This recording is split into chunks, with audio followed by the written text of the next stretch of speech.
Bienvenue dans le parcours audio de la pensée du jour du Top Chrétien. Nous vous invitons à vous installer confortablement et à prendre un temps de pause avec Dieu. Votre cœur a besoin d'être circoncis. Par Bob Gass. L'Éternel ton Dieu circoncira ton cœur, pour que tu aimes l'Éternel ton Dieu de tout ton cœur et de toute ton âme, afin de vivre. Deutéronome 30, verset 6.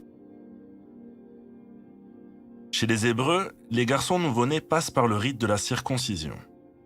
Cette pratique signifie qu'ils sont dans une relation d'alliance avec Dieu, où il leur promet de les protéger, de les guider et de les bénir. Dans le Nouveau Testament, Paul spiritualise ce rite. La circoncision, c'est celle du cœur, selon l'Esprit. Jésus a dit « Heureux ceux qui ont le cœur pur, car ils verront Dieu. » Avec un cœur pur, on peut voir et entendre Dieu là où les autres ne le peuvent pas. Le mot « pur » peut se traduire ici par « non contaminé ». C'est comme la différence entre une eau saine et une eau polluée. Vous avez délaissé votre pensée égocentrique, votre nature charnelle a été crucifiée. Pardonner, c'est couper une mauvaise herbe. Purifier, c'est en arracher les racines. Le pardon se rapporte aux conséquences du péché, facilement identifiables. La purification renvoie à ses causes, difficiles à reconnaître, car elles concernent la personne et ses défauts. Le pardon suit la confession, mais la purification naît de la marche dans la lumière. Si nous marchons dans la lumière, comme il est lui-même dans la lumière, le sang de Jésus son Fils nous purifie de tout péché. Demandez-vous régulièrement à Dieu de vous pardonner encore et encore les mêmes péchés? Prenons le temps d'écouter ce que Dieu veut nous dire.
Prier, c'est simple.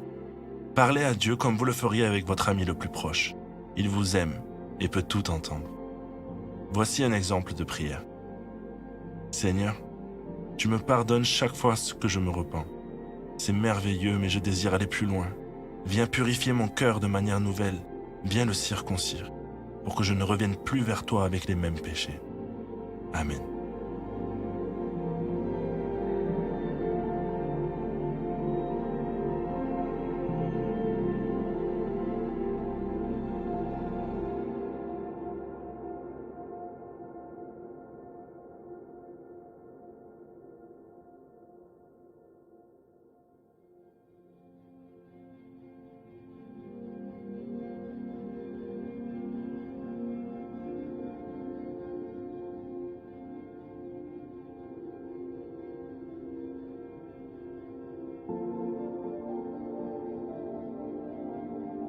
Louer Dieu, c'est lui manifester notre gratitude.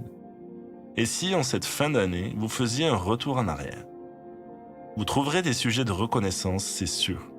Notez-les pour ne pas les oublier, puis prenez le temps de remercier le Seigneur pour sa présence fidèle et pour son assistance chaque fois que vous lui avez fait confiance.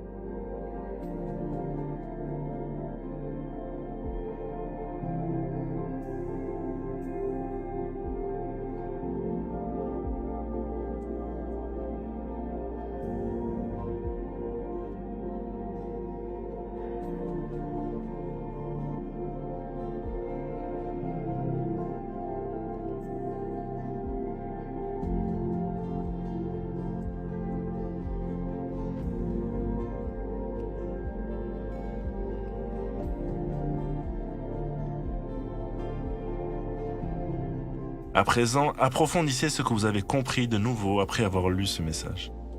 Que pouvez-vous mettre en place afin d'appliquer ce que Dieu vous a dit?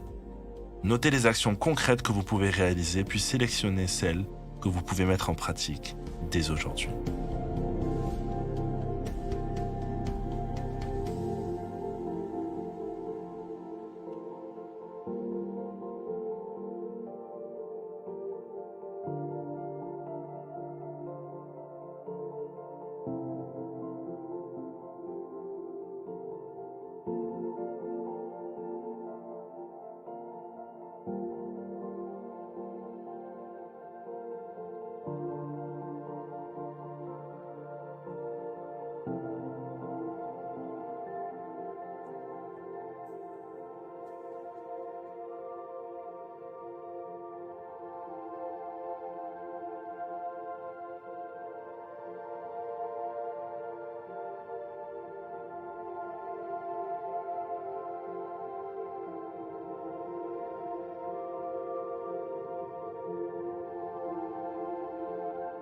Notre parcours du jour se termine. Prions ensemble afin d'honorer notre Dieu. Merci Seigneur, car tu ne te lasses pas de me transformer peu à peu à ton image. À toi soit le règne, la puissance et la gloire. Amen.